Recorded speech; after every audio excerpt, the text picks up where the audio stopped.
Assalamualaikum warahmatullahi wabarakatuh. Sebetulnya saya pribadi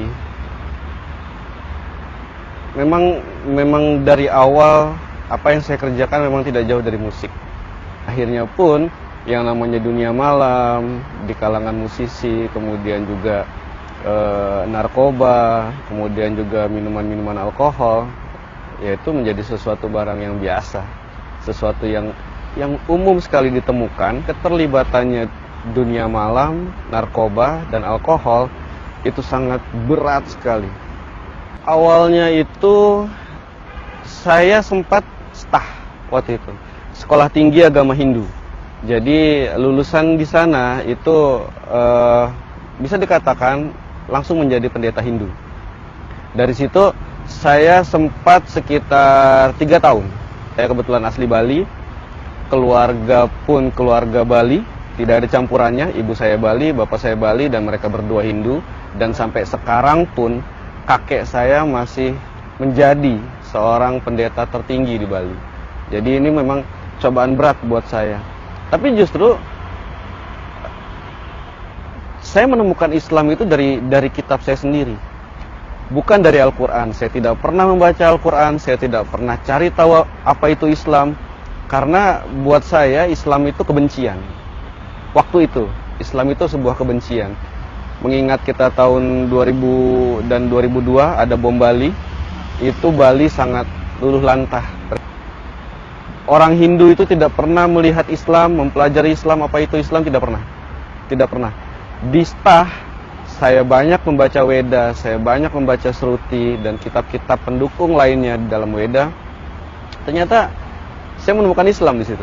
Nah, di Weda ini yang paling penting di Weda, yaitu kalau kita bicara dengan orang Hindu atau orang Bali, pasti mengenal yang namanya Kalki Awatara.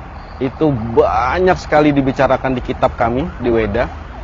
Begitu dipelajari, ternyata di sepanjang atau sebanyak kitab yang ada di Hindu, Weda, kitab Weda ini, itu banyak menceritakan Kalki Awatara.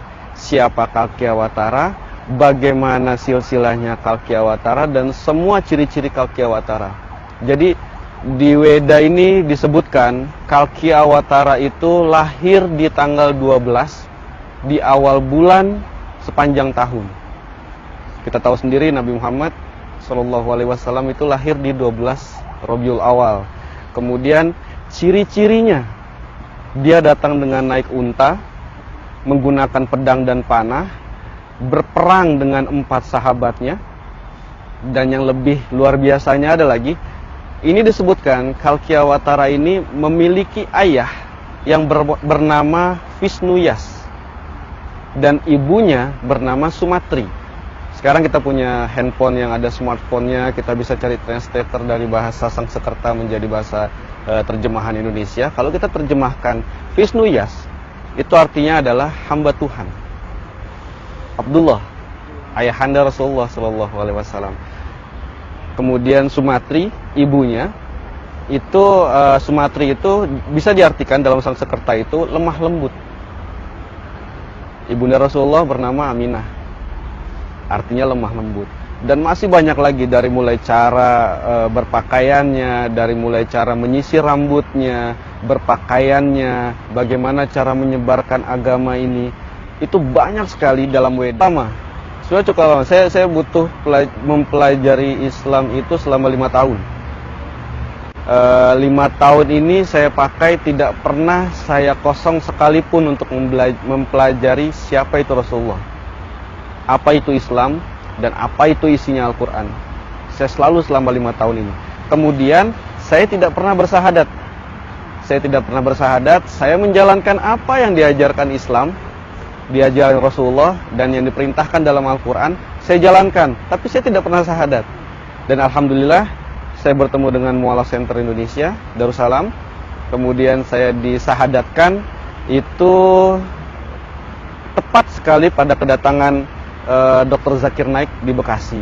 Kan banyak sekali. Pertama, tidak jauh-jauh keluarga. Kakek saya pendeta tertinggi di Bali, pendeta Hindu tertinggi di Bali. Keluarga saya memang keturunan pendeta yang agamanya kuat, yang tata cara semuanya dikerjakan secara Hindu. Kemudian juga orang tua saya yang notabene dua-duanya Hindu. Kemudian keluarga, sanak saudara, teman-teman. Saya sedikit sekali punya teman muslim. Jadi teman saya kebanyakan Nasrani, kemudian juga Hindu. Dan juga di band saya terdahulu ya tidak semuanya muslim. Jadi memang pertentangan banyak sekali. Banyak yang sudah tidak dianggap anak. Saya mungkin dijauhkan oleh keluarga saya. Lingkungan saya di Bali. Saya menetap di Jakarta sekarang. Banyak pertentangan. Terus saya lakukan ya, awalnya saya selalu curhat dengan Ustadz. Kemudian jawabannya selalu sama. Pasrahkan kepada Allah. Akhirnya saya coba untuk tidak mengatur Allah. Saya lepaskan semuanya, biar Allah yang mengatur, biar Allah yang membawa saya ke arah mana, biar Allah yang memberi saya apa yang terbaik buat saya, dan itu saya kerjakan sampai sekarang. Itu saja. Apapun masalah saya bentangkan sejadah saya, minta sama Allah, berharap hanya kepada Allah, tidak berharap kepada selain Allah. Ya apapun yang dikasih sama Allah ya saya syukuri. Untuk saat ini semuanya saya merasakan cukup dan alhamdulillah semua berjalan dengan baik.